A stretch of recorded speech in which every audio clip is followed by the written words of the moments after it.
দুপৰীয়া খাই ভাত খাই বৈ এতিয়া কাপোৰ চিলাব লৈছোঁ। যিহেতু বেটা নাই, বেটা থাকিলে বহুত উৎপাত কৰে, কাপোৰ চিলাব নিদিয়ে ফ্ৰেণ্ডছ। সেইকাৰণে সোনকালে কাপোৰকেইটা চিলাই লওঁ। বৌভাগৰ কাপোৰযোৰ দিছে চিলাবলৈ, চিলাই ল'ম বুলি ভাবিছোঁ। কাপোৰ চিলাই আছোঁ ফ্ৰেণ্ডসকল। এতিয়া চাইড পটি লগাই আছোঁ। কাপোৰযোৰ কেনেকুৱা লাগিছে জনাবচোন, ভাল লাগিছেনে? এই চাইডত এনেকুৱা চাইড পটি লগোৱা হৈ গ'ল, এতিয়া সিটো চাইডত লগোৱাই আছোঁ। এতিয়া ফ্ৰেণ্ডছ আজি দহি বাতিছোঁ, কালি চাইড পটি লগোৱা হৈ গ'ল, আজি দহি বাতিছোঁ। এনেকুৱা কালাৰত দহি বাতিছোঁ, ভাল লাগিবনে ফ্ৰেণ্ডছ? এতিয়া মাছ আনি দিছিলে বেটাক খাবৰ কাৰণে। আমাৰ বেটা খাই খুবেই ভাল পায় মাছ, কাৰণে বনাই দিম আৰু। বায়েকে ভাইটিৰ প্ৰতি ইমানেই মৰম, পথাৰৰ পৰা মাছ ধৰি আনি দিছে। আমাৰ বেটি জুই জ্বলাব লৈছে, এতিয়া মাছ ফ্ৰাই কৰিম ন। তুমি খাবা ন? কোৱা আকৌ কিবা এটা, একো নোকোৱা যে। আমাৰ বেটিজনী বৰ লাজুকীয়া। মা আৰু বেটি খৰি ভাঙি আছে বোলে। ৰাতিপুৱা বোলে গৰম পানী কৰিব যে, এতিয়া ঠাণ্ডা দিন আহি আছে যে ফ্ৰেণ্ডছ। আমাৰ মাৰ মুখটো চাওকচোন ফ্ৰেণ্ডছ, কেলে এনেকুৱা কৰি থাকে জানা? চাদা সোমাই থাকে এনিটাইম চাদা সোমাই থাকে। এবাৰ চাই দিয়া মা, এবাৰ প্লিজ চাই দিয়া এবাৰ।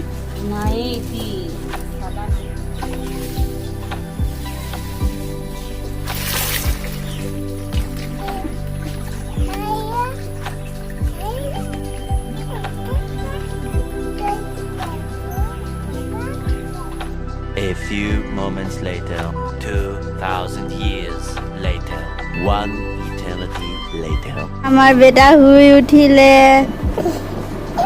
হাই বুলি কৈ দিয়া শুন। আমাৰ বেটাৰ খং চোৱা।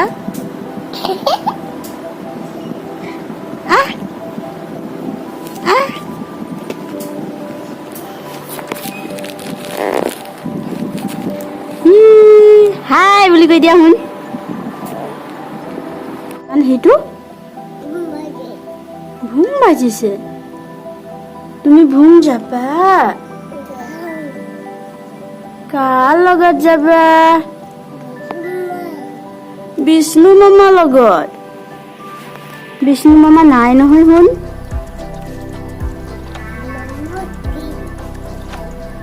মামাৰ ওচৰত যাবা? মামা কেনেকা বাইক চলাই দেখুৱাই দিয়াচোন এবাৰ। তুমি ডাঙৰ হলে কেনেকা চলাবা?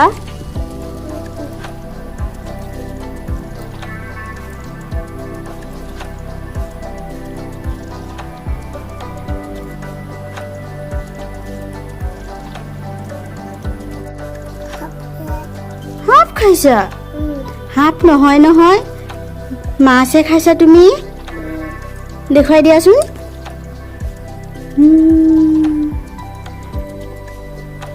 এয়া আমাৰ বেটা মাছ খাই আছে, কেনেকা খাই দিয়া শুন, দেখুৱাই দিয়াচোন এবাৰ। আমকে খোৱা। কোনে বনাই দিলে সাপ তোমাক?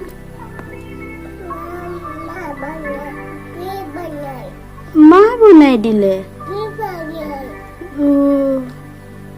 তুমি মাছ খাই ভাল পোৱা? মজা লাগিছে?